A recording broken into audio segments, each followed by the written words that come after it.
guys, and welcome back. Good afternoon. And today we're going to be making some homemade yogurt. If you have little kids or if you yourself love yogurt, this is a really inexpensive way to keep an ongoing thing of yogurt going, especially if you don't have your own milk source like a cow, which I don't. But whole milk was on sale for 99 cents a gallon, so I stocked up. So I'm going to show you how I like to make homemade yogurt. Guys, so this is how we're going to be doing it. I have a gallon of whole milk, and then I have just organic, plain, unflavored yogurt. I don't use Greek yogurt because I was told not to, and so this is just how I do my yogurt. So you want your gallon of milk in here. I have the heat up, and then you want a candy thermometer or some type of thermometer because you want this to reach 200 degrees Fahrenheit. Once it reaches that 200 degrees, while you're stirring to make sure nothing scorches, once the heat comes up, you want to turn it off and just let it cool down. So we're going to bring it up to 200 degrees, and then we're just going to turn the heat off, let it sit until it comes back down to between 112 and 115 degrees. And this is to help get this milk ready to accept the live cultures that are in the yogurt so that it makes a bunch of creamy yogurt. So I'm going to get this all set up, and then I will bring you back. I have never used skim or 2% milk, so I can't tell you about that. And I have also never used the Greek yogurt. My husband's grandma is the one that taught me how to make this, and she specifically said not to use Greek. So that's how I do it. I do it like I'm told. So I will bring you back once this has cooled back down to the 112 to 115 degrees. So I want to go ahead and show you what's going on because we're going to be working fast, and since I'm doing it on my phone, I want to be able to use both hands. So what I'm doing now is I'm still waiting for it to come down to between 112 and 115 degrees. Right now it's sitting at 125. So we're getting close, and I'm just periodically stirring so that a film doesn't form.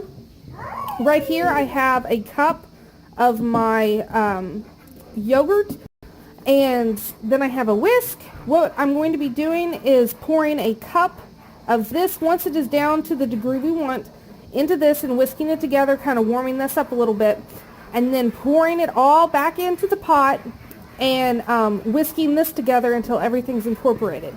Then I have my 4 quarts in a gallon. I'm going to fill those up. I have used lids and rings. I sterilized these, and they're going to go in my oven. That is how I do it. So I have my oven on warm, and that is going to keep it at a consistent, insulated area for 4 hours. And then once that 4-hour mark is up, we'll open up the oven and see how everything looks. But I found that if I keep it on warm, it stays at a good, consistent 115 degree temperature, which is what we want to incubate. And since it's an oven, it's not going to have a draft. There's many ways that you can do this. This is just how I have found it to work for me. So again, you sterilize things. It's going to go in the oven for 4 hours, and I just like to work fast so that it doesn't come too low of a temperature since my house is cold. So I will bring you back in 4 hours when we taste test. So it has been actually closer to 4.5 hours that they have been incubating, and let me show you in the light. You can see that it is solid. Not solid, but it's yogurt, and that liquid is whey. If you wanted Greek yogurt, and like you can see it's separated there too. If you wanted Greek yogurt, you would take it a step further and strain this through cheesecloth to separate the whey and get a really thick. And you could strain it anyway. It's up to you. I just stir it in, and it makes a really nice, smooth, creamy. So I'm going to let these cool off. I'm going to refrigerate them overnight, and then we are going to taste test in the morning once they're nice and cold, because I don't know about you, but I prefer my yogurt cold versus hot. So, yeah, these are just going to go right into the fridge because they're really, well, I'm going to let them cool down a little bit. And then I'll throw them in the fridge overnight, and then we will taste test them in the morning. Alright guys, so it is the next morning, and I started stirring this and then thought maybe I should have waited until you guys, until I had the camera on. But all I'm doing right now is stirring in that liquid that we saw last night, the whey. And like I said, you could make it Greek yogurt if you wanted to strain that off and get a really thick, dense yogurt. But I'm not worried about that because this is mainly for my kiddos, because I swear they can eat a quart by themselves. And if they manage to break into my fridge, that's exactly what they do. That and cottage cheese, they are all about their dairy. So I'm going to get this poured into here, and then I'll show you how I serve it up to my little ones, and I'll give it a taste test before I give it to them. Okay, so here is the consistency. So you can see it is thick, but it's like that creamy, it's not Greek yogurt. So if you want Greek yogurt, you need to skim off that liquid. And I may actually do that for one because I prefer Greek yogurt. But for my kiddos, this is fine. And it makes it nice and creamy for them. Now this is plain. We didn't flavor it with anything. You could always flavor it with vanilla, or I actually have fruit back here when I'm going to make it for the girls. So yep. Tastes like yogurt. That's delicious. I love it. Love it, love it, love it. So, some things to note real quick. The first being, if you don't keep your yogurt while it's incubating at a consistent temperature of 115 degrees, it's not going to set up right. If you do it too high, it's going to curdle, and then you're going to have more of a cottage cheese type thing going on.